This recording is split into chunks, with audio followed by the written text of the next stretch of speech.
So, okay, let's start. And so the first thing, I didn't really get to talk about this the other day, this little slide, and I thought it's a really cool idea to work with because we're going to circle back to it later today. And I used it for the title slide for the class because I thought, oh, this is a good metaphor. I mean, does anyone, if you had to like guess what it was you were looking at visually here, like what would it be?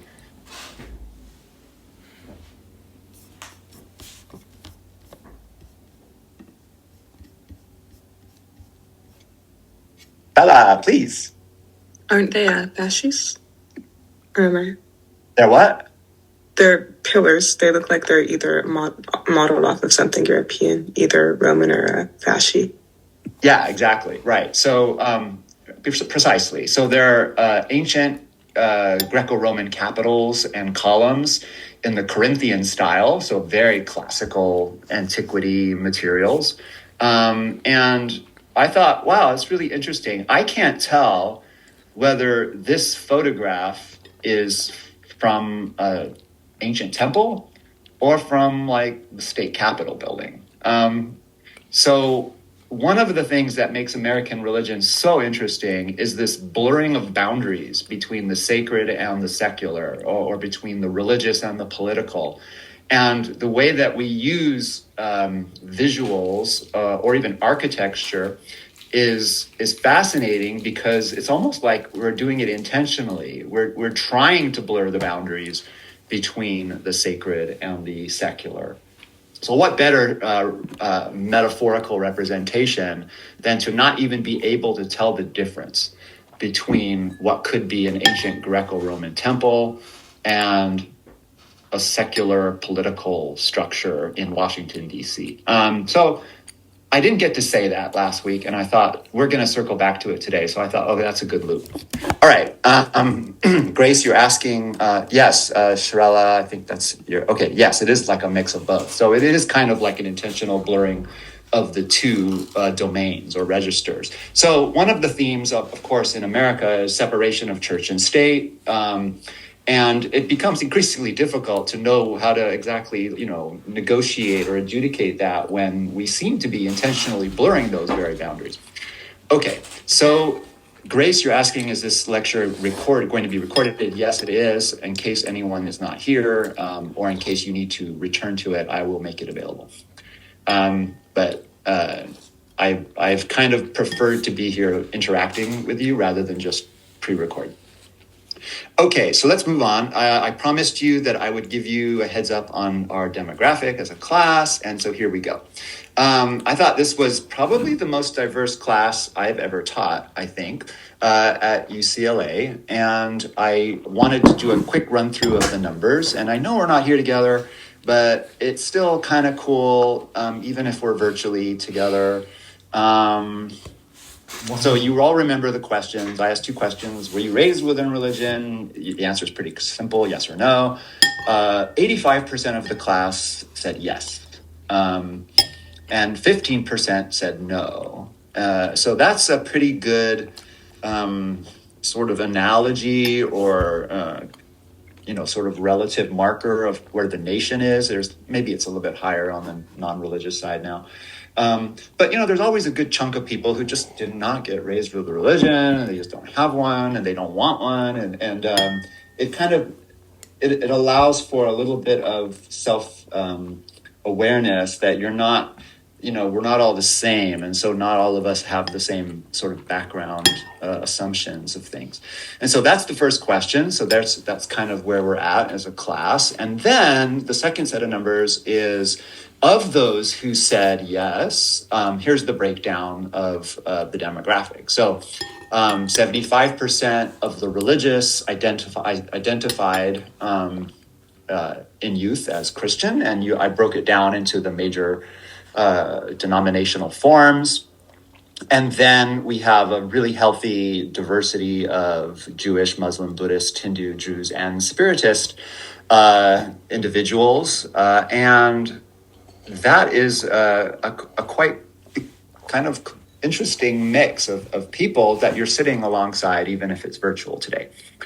And then the third set of numbers is the question of either affiliation or disaffiliation, meaning that do you still identify with the religious tradition or non-religious tradition that you began with? And of course, the majority say yes, and a good healthy third say no.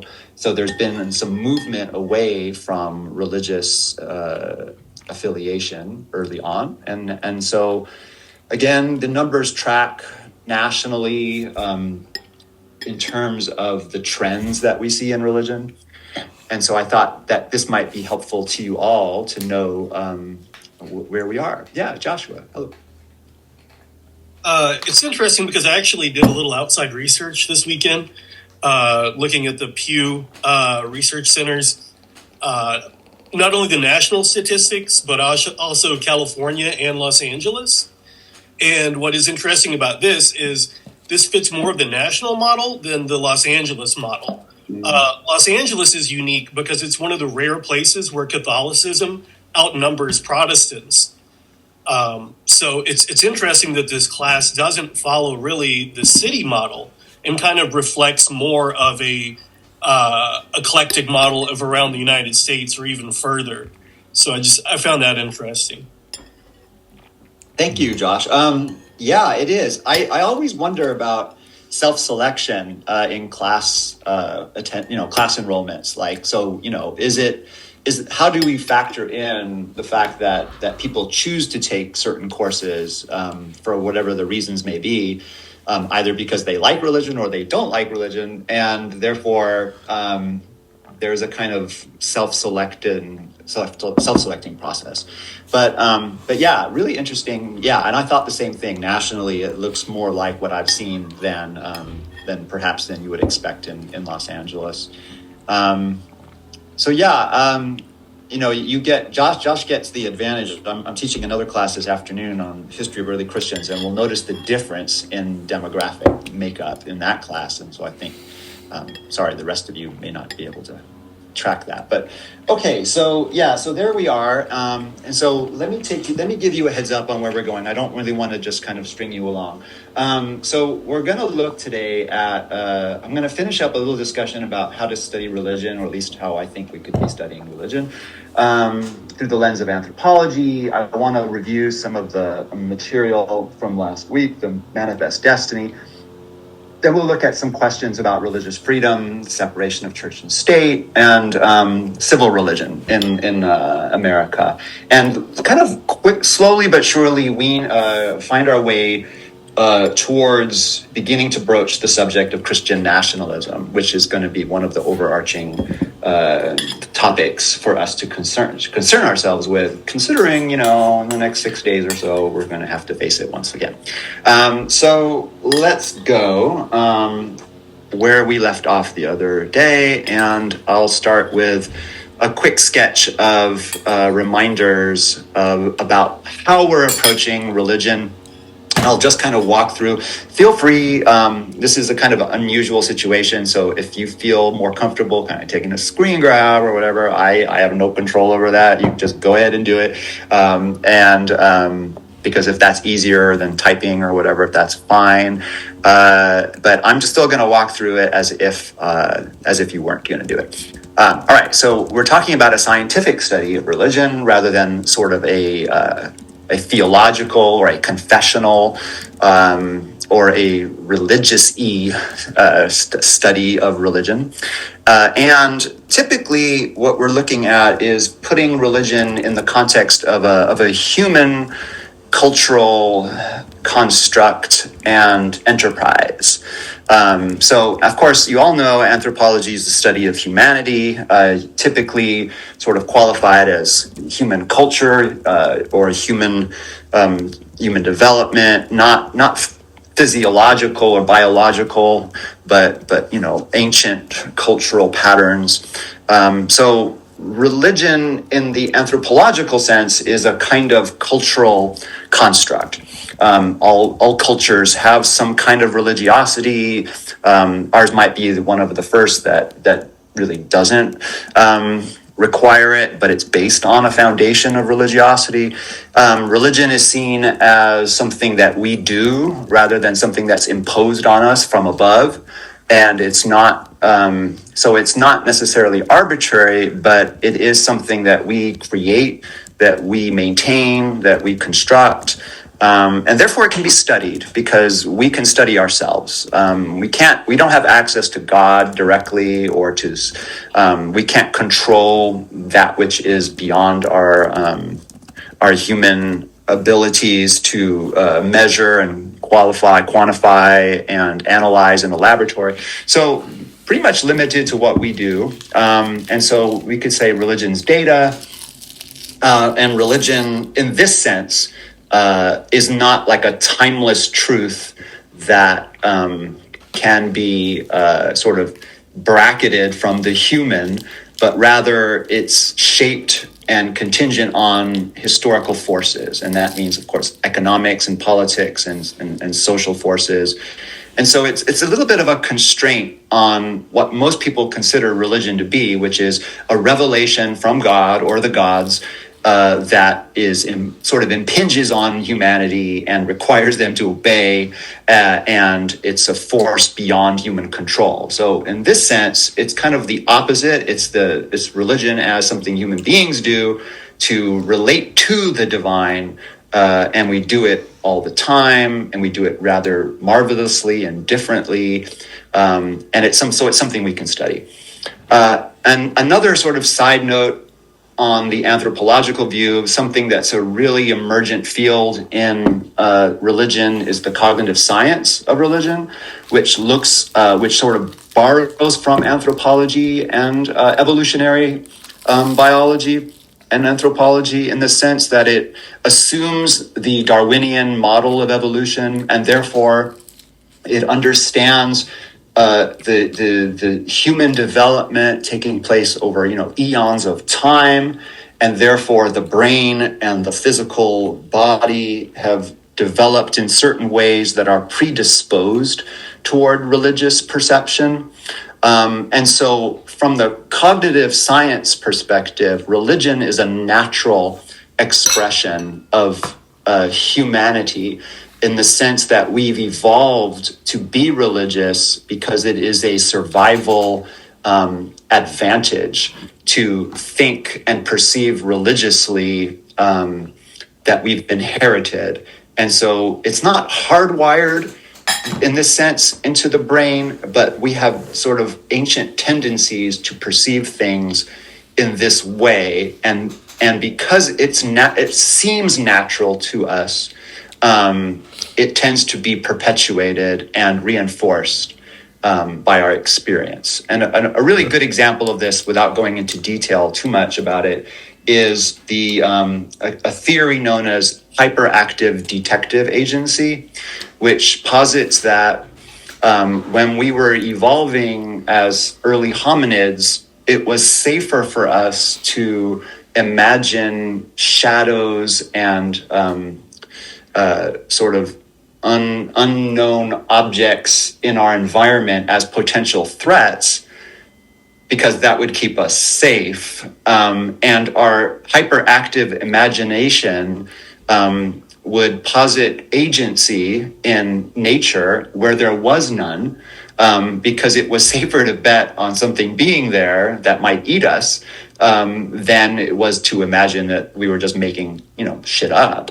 And so we developed an ability to imagine presences, spirits or agents in nature, and sometimes even invisible agents, gods, that weren't there, but it was to our advantage evolutionarily to be able to do so, because that allowed us to survive. So that's a really popular theory in the cognitive science of religion, and it helps many theorists explain why we just keep doing it. We just have this inbuilt predilection for it. Okay, so that's my little thing on sort of methodological orientation.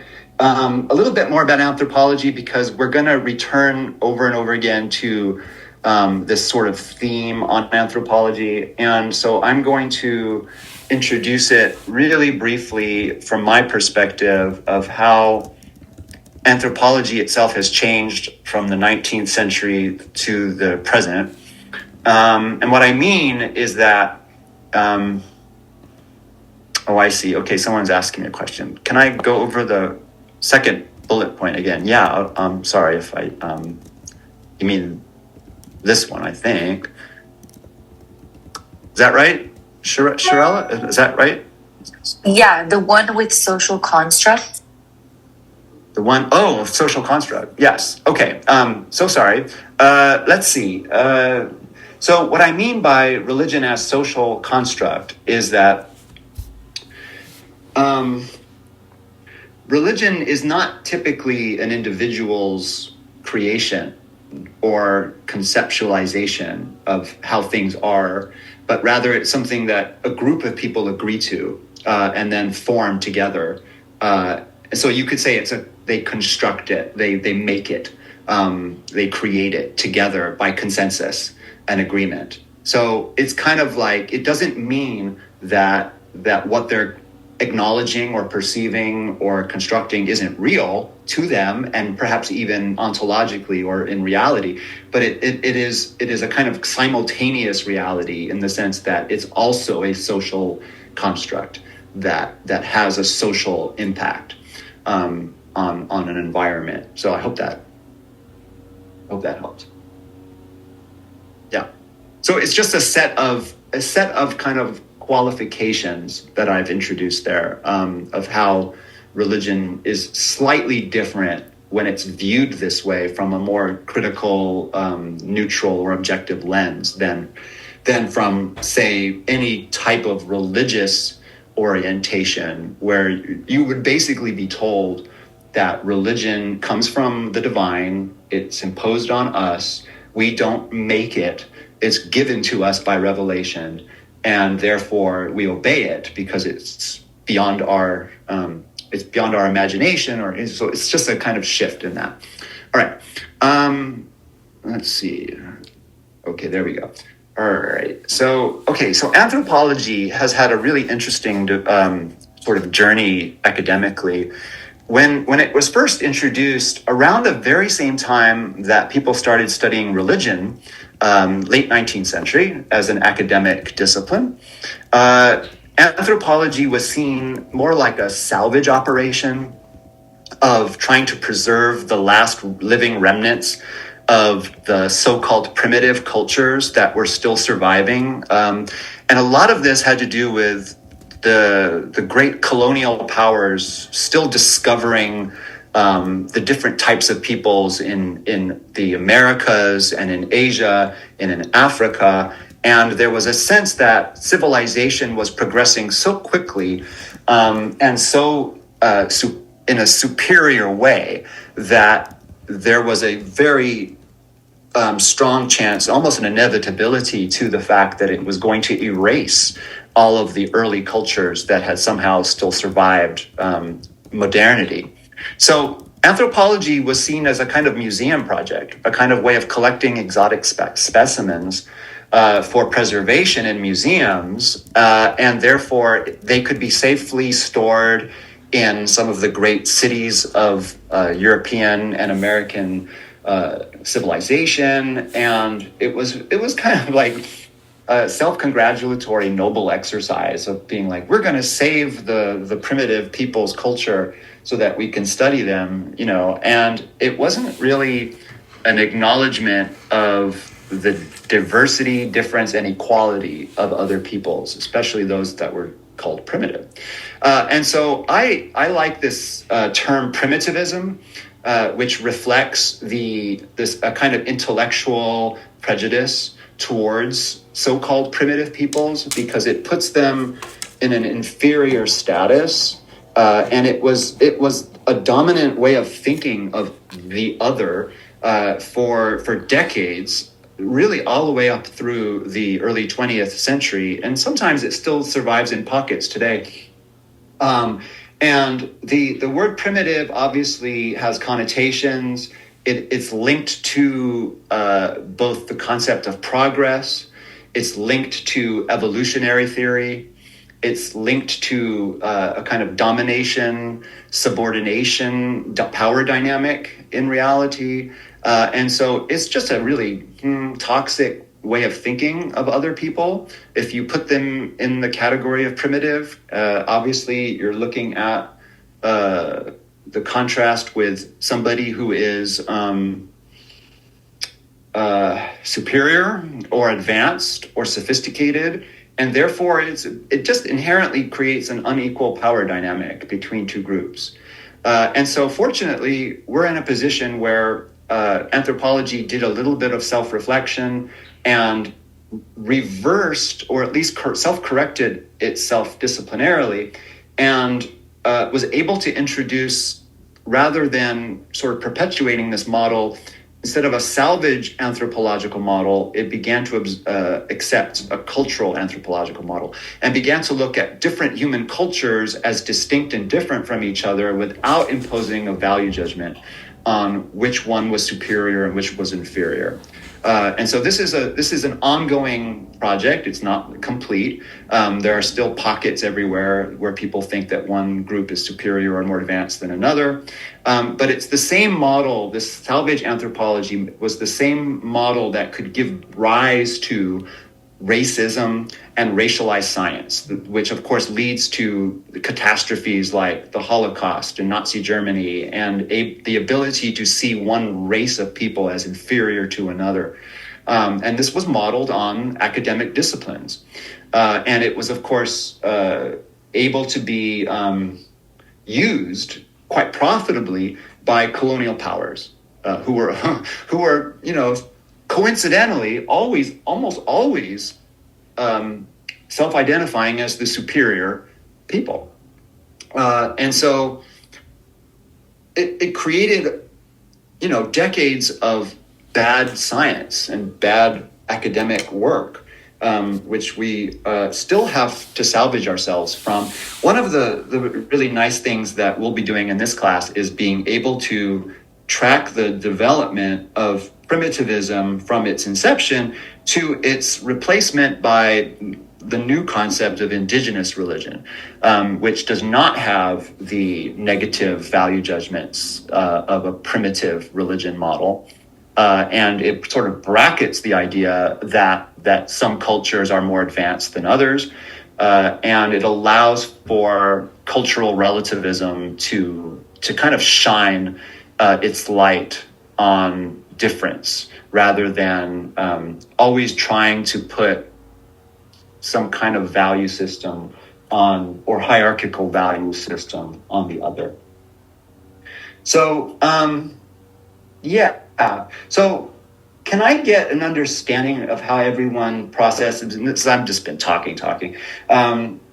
What is manifest destiny? I know you've probably all had a chance to read the article I submitted with the Bible and what was that place called? The Bible Odyssey. All right. I'm not going to show you what I have. Go ahead, Joshua. Thank you. Yeah, manifest destiny is the idea that the entirety of the United States was God-given to white settlers. And this idea is based off of biblical ideas from the Old Testament when the Israelites were escaping Egypt and resettling into Israel. And this was used as the same model and basically justification of moving into indigenous American lands and settling there, because we have we as in the white American settlers had the right to remove the people who lived there because they weren't given the God-given rights to live there. We were. So it's a very racist and genocidal idea looking back. Yeah, looking back, so much 2020 hindsight on this note. So it's an interesting and peculiar phrase that emerges mid 19th century, and yet, as Joshua just points out, it has really ancient conceptual roots, and in fact, so old that we could identify it as one of the earliest ideas in Western civilization. You know, the idea that a divine providence would pick a group of people and kind of authorize them to basically occupy and colonize a place in the name of a divine mandate. And so we're going to come right back to that. I just want to kind of hold for a moment and see if anyone else has anything they want to add to that. And I do have a question I want to answer as well. So Lauren, you're asking, and I'll come right back to Manifest Destiny, but Lauren, you're asking me, could I go over cultural relativism in the context of the anthropological model? Yeah, of course. So cultural relativism is the end goal, or was the ultimate, not the ultimate, but the result of a kind of internal wrestling with the failure of the salvage anthropological model. Meaning that what was recognized in the early 20th century, certainly in America under Franz Boas, was the inadequacy of this cultural prejudice towards primitive peoples. Meaning that not only was it unfair and unkind to vast numbers of populations, but it was actually preventing scientists from understanding the other, from being able to enter into the cultural worlds that other people had been sort of spinning out of their lives for millennia. And so not only was it a social problem in terms of prejudice and racism, but it was also an academic failure. And so the academic failure of it required a new model, and the model that is still not perfect because it has led to a little bit of chaos in terms of ethical values and cultural relativity, but it's still a better model because it allows for cultures to be recognized as inherently autonomous to themselves. So cultural relativism allows for a researcher or student or scholar to kind of enter into another culture and accept that culture's value system on its own terms, rather than impose another culture's values onto it and measure it either as inferior or adequate to it. So it's kind of like a way of bracketing prejudice and allowing for another person to speak for themselves rather than being imposed on by the researcher or by the student. So yeah, that's that. All right. Okay, so let's talk about Manifest Destiny. There's this really great image of it that gets circulated a lot online, and my font's really big, sorry. But it's okay. Okay, so Manifest Destiny is a phrase it's a very short article, I'm sure you've all read it. I regard it as one of two, sort of like for now, it's going to be one of two themes. The first is Manifest Destiny, the next one would be the Vanishing Indian. And so Manifest Destiny is an origin story, meaning that it is a story or a narrative that we tell ourselves, or that we used to tell ourselves quite a lot, of election. And election refers to the biblical concept of being chosen by God, so elected, the way that we would elect a political or a religious agent. So it's the concept of divine election or chosenness, and it's a myth because whether or not it's true, it orients a group of people to a foundational narrative of who they are, what they're doing here, where they came from, and what their destiny is. So it's incredibly powerful because it doesn't require empirical evidence. It doesn't require being fair or just. It's a kind of working model of how the world is seen. So there are many ways that we could describe it.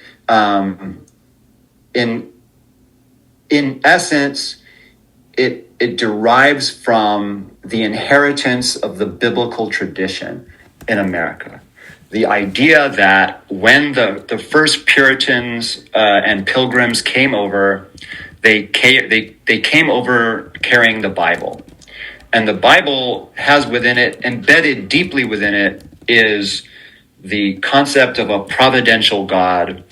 And if anyone knows almost anything about the biblical narrative of the Hebrew Bible or the Old Testament, it is a story of Israel being chosen by God to be a great nation, God's chosen people who will occupy a land and make it the promised land in reality, in realization, not in potentiality. And if that land happens to be inhabited by people that God doesn't want to have that land, then there's a divine mandate or a kind of charter to displace and to dispossess. Not because it's the wrong thing to do, which is how we might see it today, but because it's divinely mandated. And so it was almost inevitable that the American expansion project would see itself with this model in mind. And the parallels were irresistible. Here was another beautiful land, almost like an Eden, that had been apparently untouched for millennia, almost like it was a garden that had been kept by God, and that the first Americans could just come here and be like, wow, look at all these resources, this is amazing. And we can just go from coast to coast, and these heathens, these people are here, and they're not taking care of it. They're not building God's kingdom here. So it became a mandate to use the analogy of the biblical narrative and overlay it onto the American project. So by mid-19th century, as American expansionism increased from coast to coast, this became a kind of clarion call for settlement, expansion, and obviously for dominance over the land. And so these are some of the themes. I won't go over every bullet point, but these are some of the sort of multifaceted ways that Manifest Destiny could be tracked. Almost all of them having to intentionally blur the boundaries or the relationship between what is sacred and what is secular, what is religious and what is political, ultimately manifesting in what we now call American exceptionalism. Right? So it's the same concept that America is exceptional, and how do you become exceptional?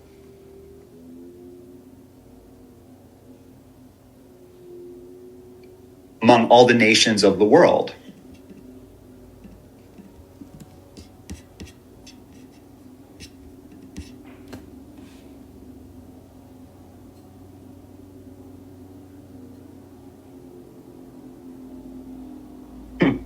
Okay. Yeah, there you go. All right. Thank you. Somebody's saying something. By godly ordination. Yeah, there you go. Yeah. So exceptionalism is kind of now it's the fancy way to put it. Although, I saw Manifest Destiny in the headlines the other day when I heard Trump was talking about buying or taking Greenland. And it was like, wow, I should have used that in my slide. Because here we are again, we're going again, like we're resurrecting an idea that America's entitled to all of this. This is ours, like America's God's country.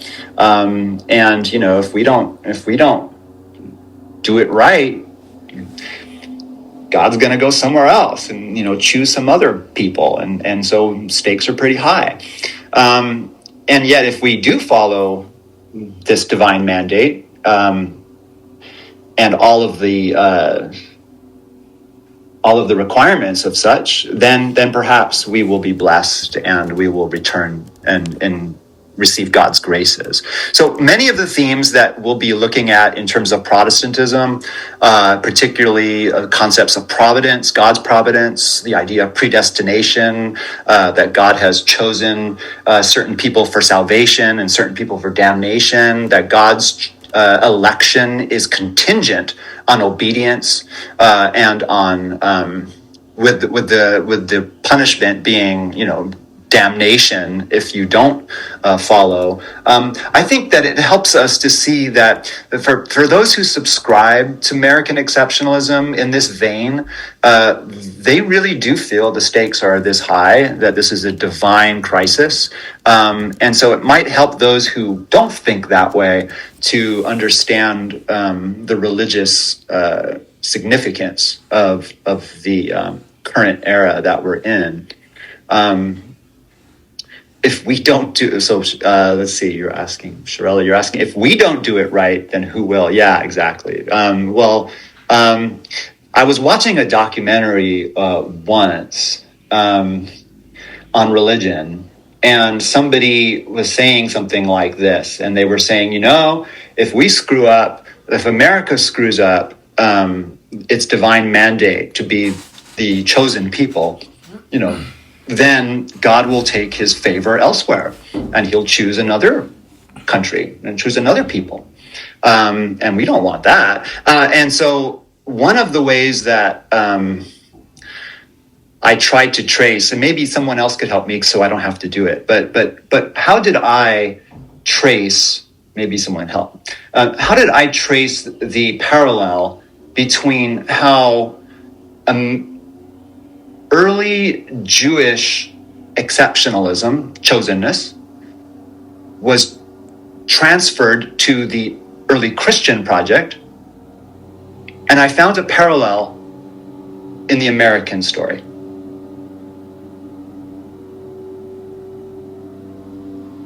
So you're asking, excuse me, basically, how did the Christians seize the divine election, and then what did we see with the Americans? Kind of like had a parallel? Yeah. Okay. Yeah.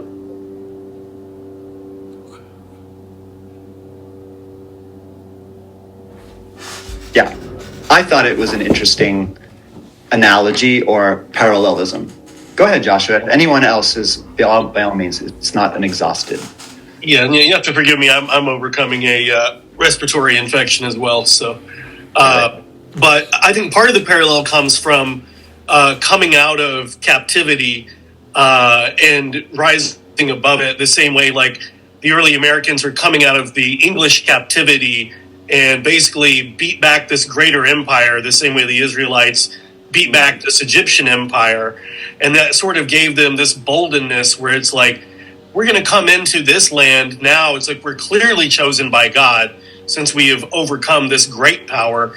Then it's no big deal to basically over steamroll these other less, empirical powers and primitive people. Like we're kind of going back earlier into the anthropological early days. But again, I think that's the beginning of the parallel where the justification of now we're the new chosen people. And I mean, needless to say, too, this era of the early, 19th century was not really a great time for Jewish people either to say that we're the chosen ones, So clearly this is like a time where we're the new chosen people because, again, the same parallel I was saying of overcoming this great power has sort of emboldened us that,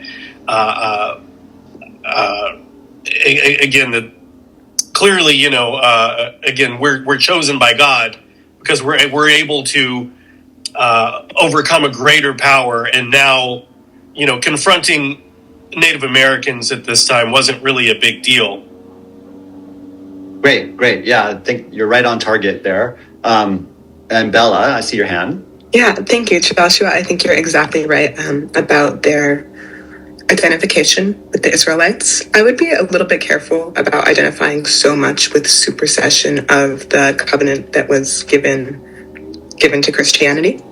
We see Ben Franklin, he wanted the seal of the states to be the Israelites, but they still definitely did have a distance between what they saw as actual religion and their fulfillment of that religion. Abraham Lincoln is famous for calling America the almost chosen people when he talks about providence. So almost, but not quite. And especially with Washington's letter to a Newport congregation, where he embraces the Jewish inhabitants and says everyone should have their own vine and fig tree. There is philo-Semitism with the Israelites, identification with the Israelites, but I wouldn't say outright malice. Great. Yeah, absolutely. Yes, and to everybody. Carlos.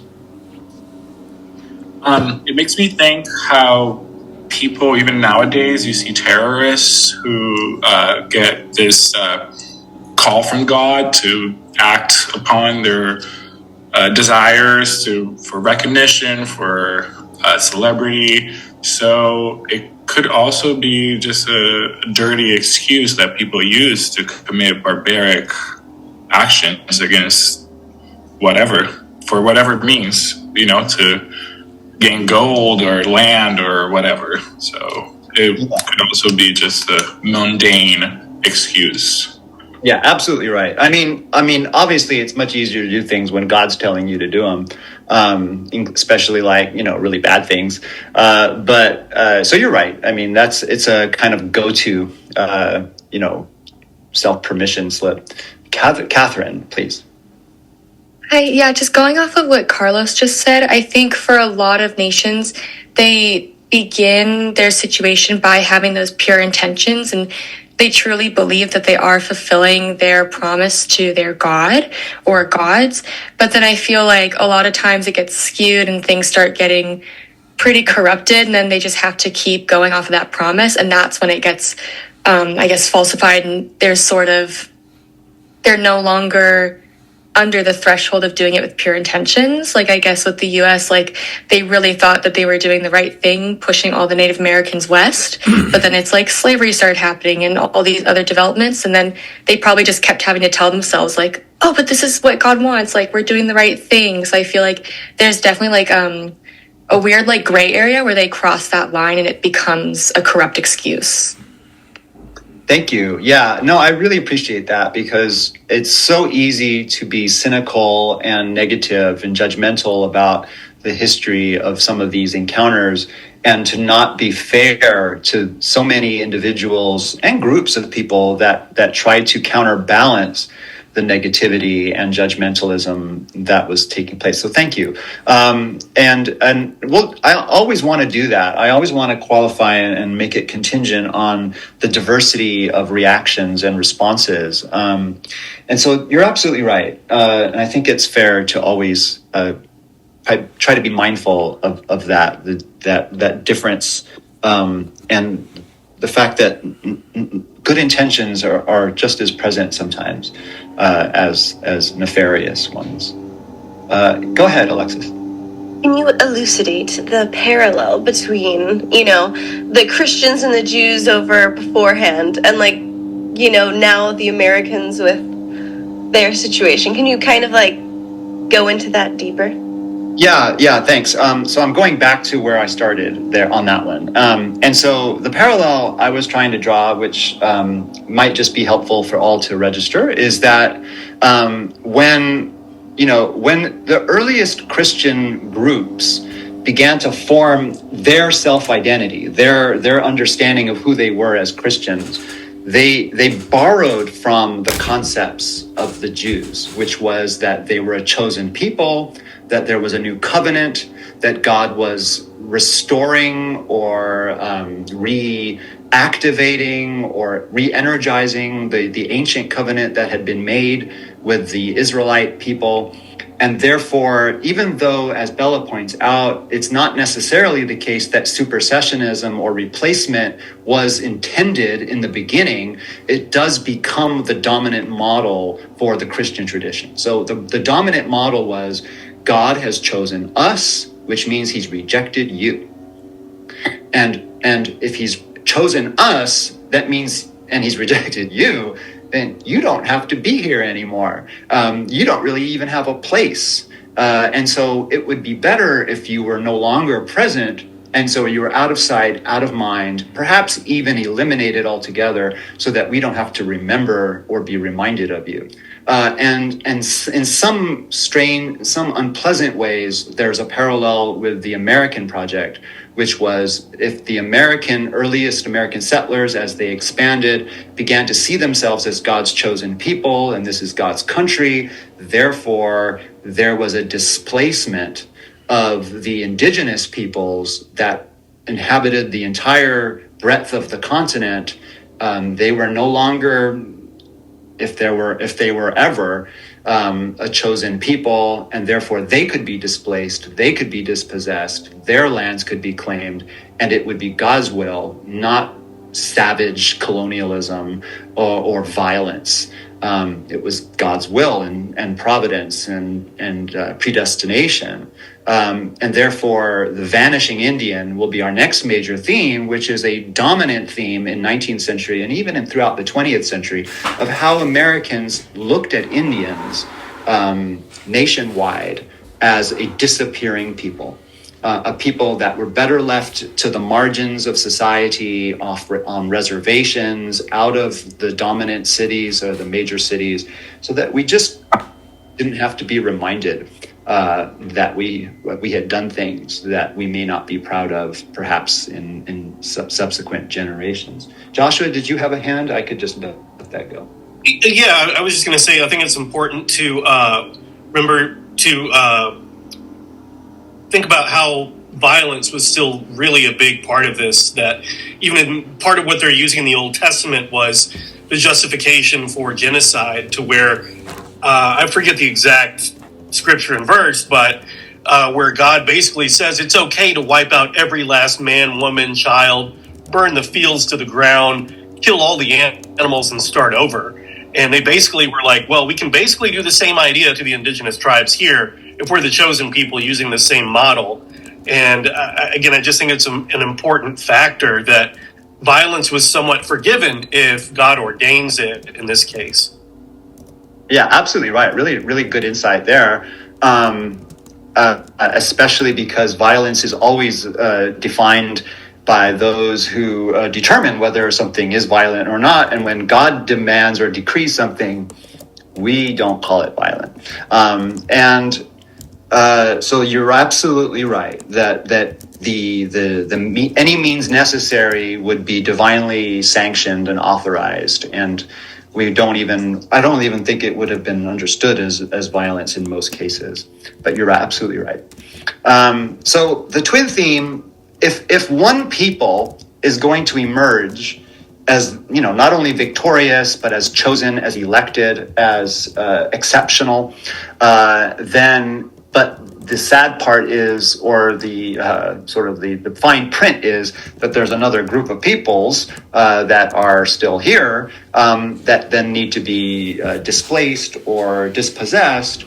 It's so much more helpful if they start disappearing, because then we will not have to be constantly reminded of their former status or their former dominance.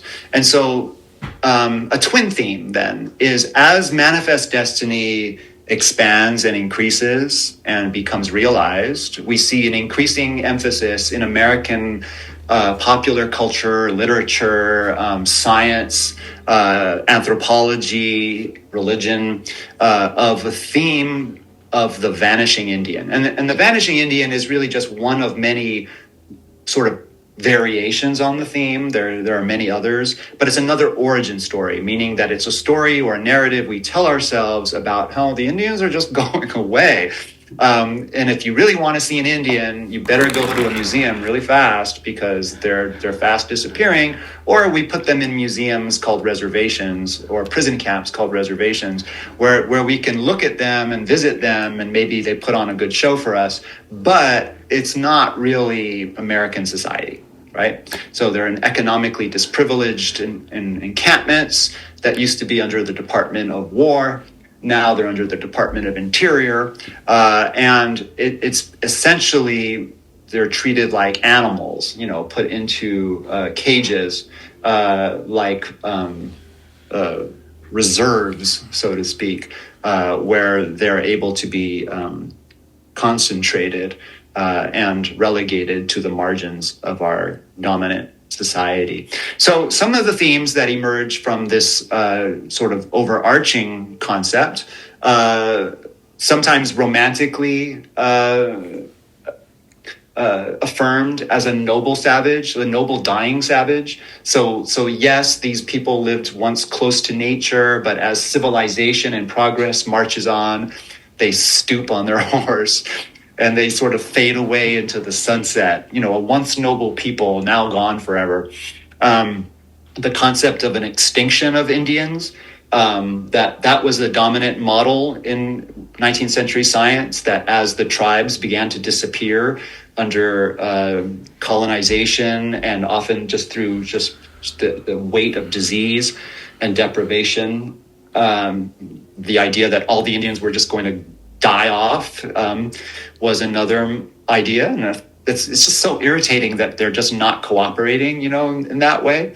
So they just kind of keep holding on, and just no matter what's thrown at them. Sometimes the idea was an invisible Indian and the Indian among us, who's migrated to the urban areas, but you don't know they're Indian because they blend in. So that's just another way of invisibility. In literature, we saw throughout the 20th century a stream of publications that sort of riffed on the theme.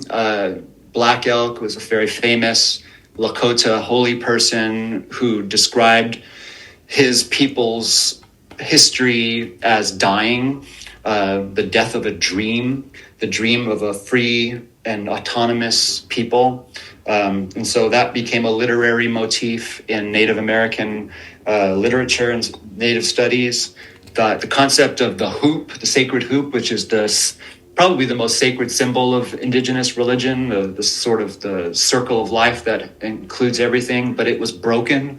Therefore, the very foundation of their sacredness was damaged and irreparably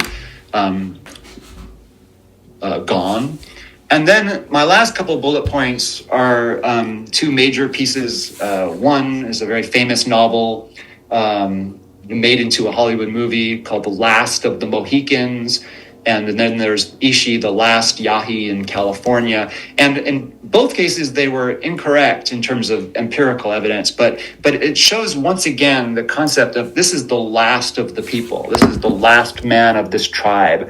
And so over and over and over again, this theme of a vanishing people, of an extinct people, of a disappearing people, sustained the project of American expansionism. And it allowed for the majority of the population, essentially to this very day, to grow up never meeting an Indian, not knowing any Indians, never visiting an Indian reservation, not knowing much about Indian history, not even knowing the indigenous names of the tribes that the land that you're living on actually were once inhabited by. So that becomes sort of like a part of our history that we wrestle with as we go. Okay, it's enough of that. It's really sad, and I don't like to linger on sad things. But let's talk about freedom, freedom of religion. Freedom of religion. It's such a great idea. And normally I wouldn't just throw stuff at you, but we're here together and you have access to this now, so let's do it. All right, so religious freedom. America, everybody knows America is a place of religious freedom. And religious freedom is enshrined in our amendments to the Constitution, even in the Constitution, in terms of the no religious test clause. And I just want to just begin here, and even though it's a little bit out of chronological order, as we haven't even talked about the founding of the birth of the Republic yet, but this is an overarching area. And so for those who aren't as familiar, so we have two clauses that were added to the Constitution in the Bill of Rights in around 1791. One is the Establishment Clause, and the other is the Free Exercise Clause. And so I'll just read them out. Congress shall make no law respecting an establishment of religion or prohibiting the free exercise thereof. And so that's 1 and 2. And then in the Constitution, we have the no religious test clause, which means that in terms of the federal government, no religious test or oath of loyalty or adherence is a requirement or prerequisite for holding an office in government agencies. Okay. Reminds me of the Bill Maher thing that he pointed out, where he was like, everyone raise your hands to see how many of you guys are Christian who are on like the presidential, thing, and they all like raise their hand. It almost seems informally, like for a while there in like 2008 or so, like it was like you had to be a certain like religion to be president or something. Anyway, that's just an aside. Sorry for interrupting. No, you're all good. Yeah, so it's a really interesting area to at least broach early on the idea that, as you say, it's not something that people are shy about in government anymore. But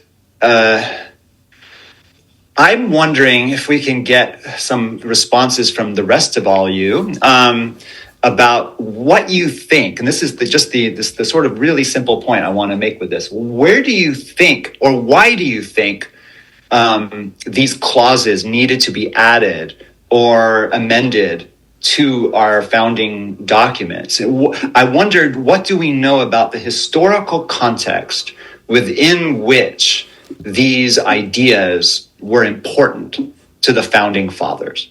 Yeah, Bella. The oath was the Quakers, right? Sorry? The oath was from the Quakers because they couldn't swear without violating their religion. Yeah, that might have been a catalyst, but the wider context. The wider context, it was freedom from Britain. They were religious refugees in one telling of the story. Okay. Okay, you're absolutely right. So we're going to kind of hone in as we go. So Michael. Just going off what she said about, I think it was back in Great Britain, the Catholics were persecuting, I guess, the Protestants. So then the Pilgrims and them, they kind of moved over to the States to, I guess, have religious freedom, or like free from the persecution happening over in England. Good, excellent. Okay, is it Aisi? Tell me if I'm mispronouncing. Yeah, you're pronouncing it right. Which I'm surprised by the way. So that's good. So my take on it, like historically, the context could be that like in Europe, in the old world, there was no guarantee of religious freedom in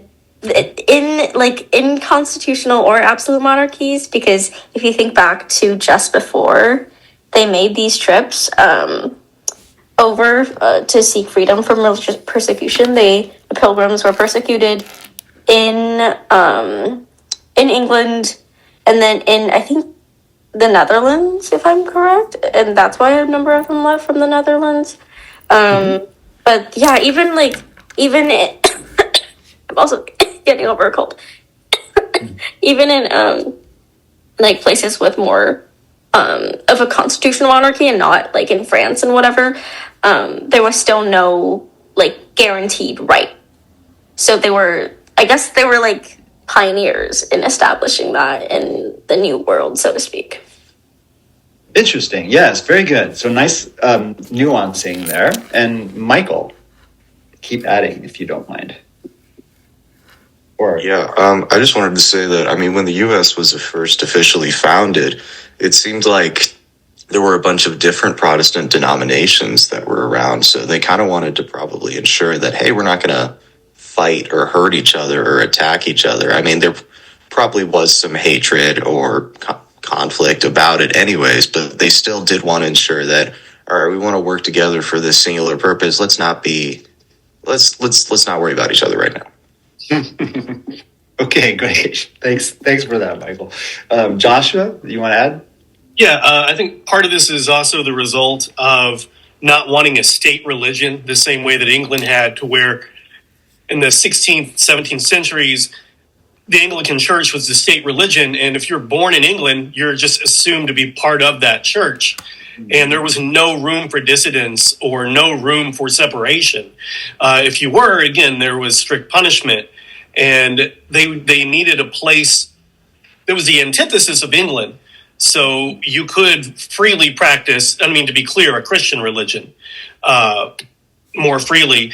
But again, this is mainly results of the violence that occurred, I think as someone else had said, between the Catholic and Protestant problems, of the English Civil War, between other just denominational problems that there were rising up. But again, to be clear, in those times, again, there was state religions that did not allow any room for religious expression or freedom at all to speak about. So having this new big area where it was largely unpoliced and largely, again, took a long time for word to spread. So there was room for growth where you couldn't really come in as a state and punish people. So we liked that freedom and we wanted to continue that precedent. And I think that's a big basis of it. Great. Yeah, I like that you sort of expanded the horizon of context there substantially into earlier periods that the founding fathers were, of course, very well aware of. Lauren?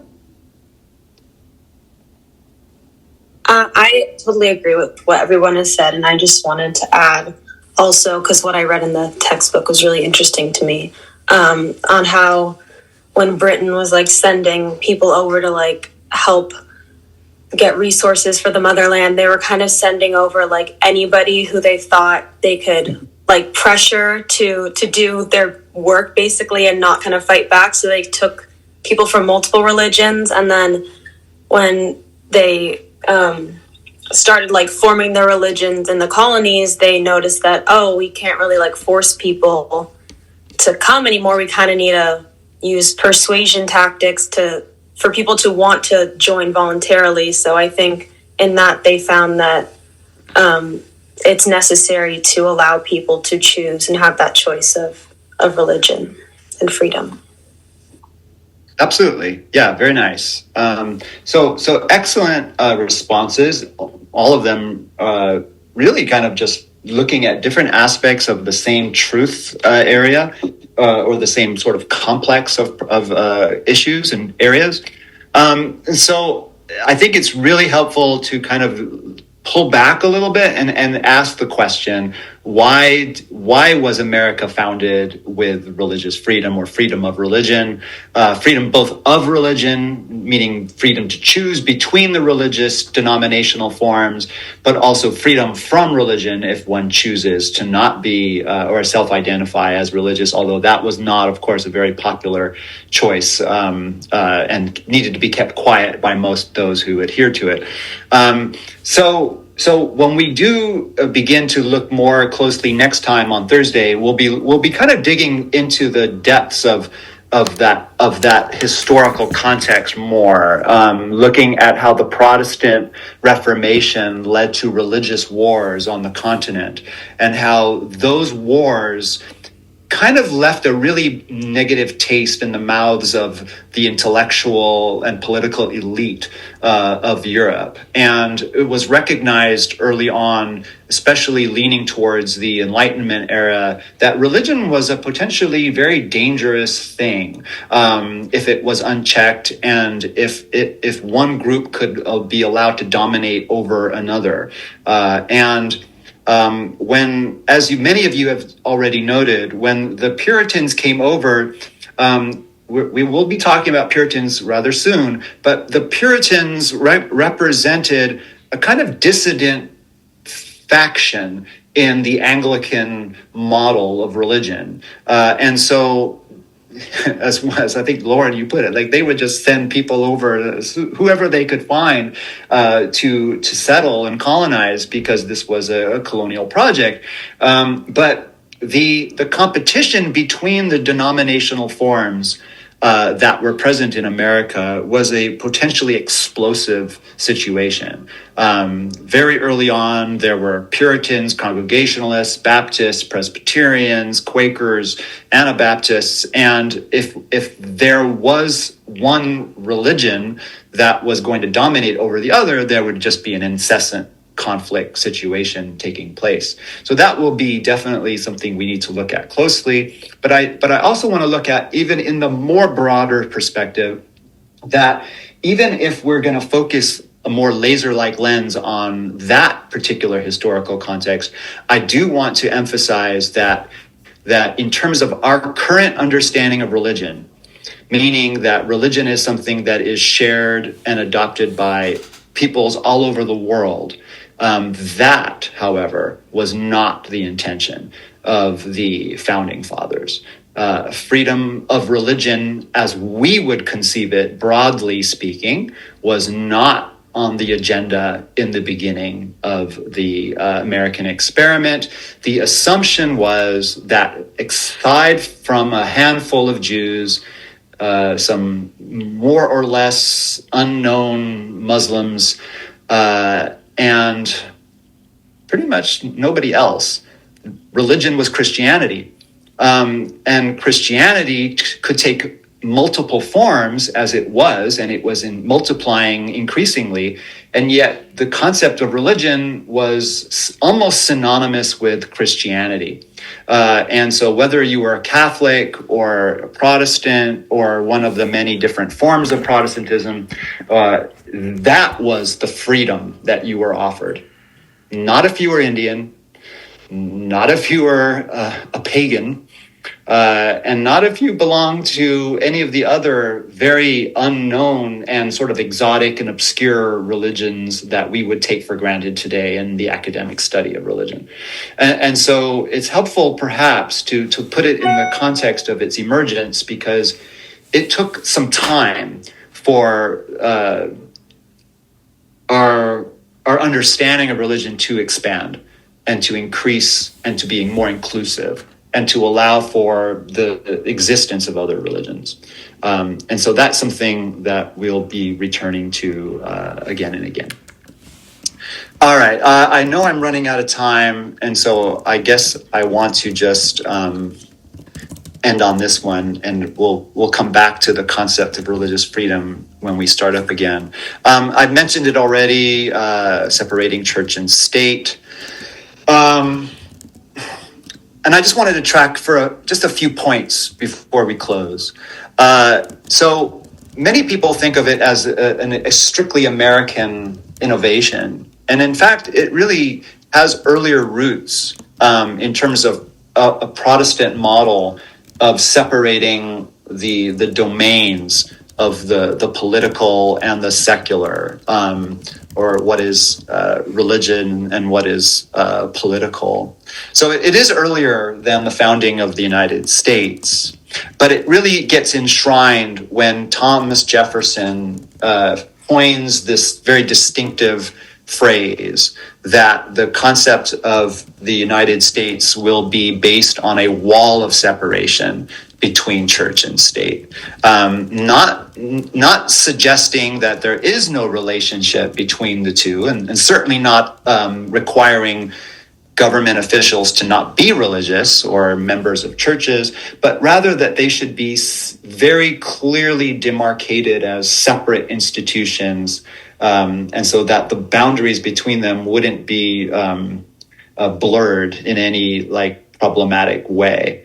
And so I like to look at that, for now anyway, as mirroring some of the ways that we sort of look at the world today, which is that we, particularly in America, but also in Western Europe mostly, that we look at the world through a binary lens, that we see the world of religion as separate from the world of the political. We think we can separate the church and the state, the spiritual and the realistic. We even separate our own systems of thought between our emotional faith life and our ability to reason and be rational. And I say this is a binary because it's a constructed binary. Most societies in the history of humanity didn't do this. They didn't try to separate the religious perception of the world from the daily life, or what we would call the political or the economic or the social.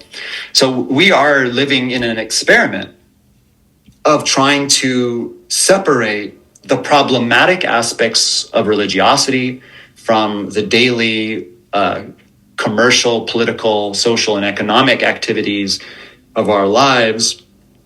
And this is a precarious and somewhat tenuous enterprise and experiment. But for those who recognized the problems of religion in terms of conflict and violence and competition and rivalry, it seemed like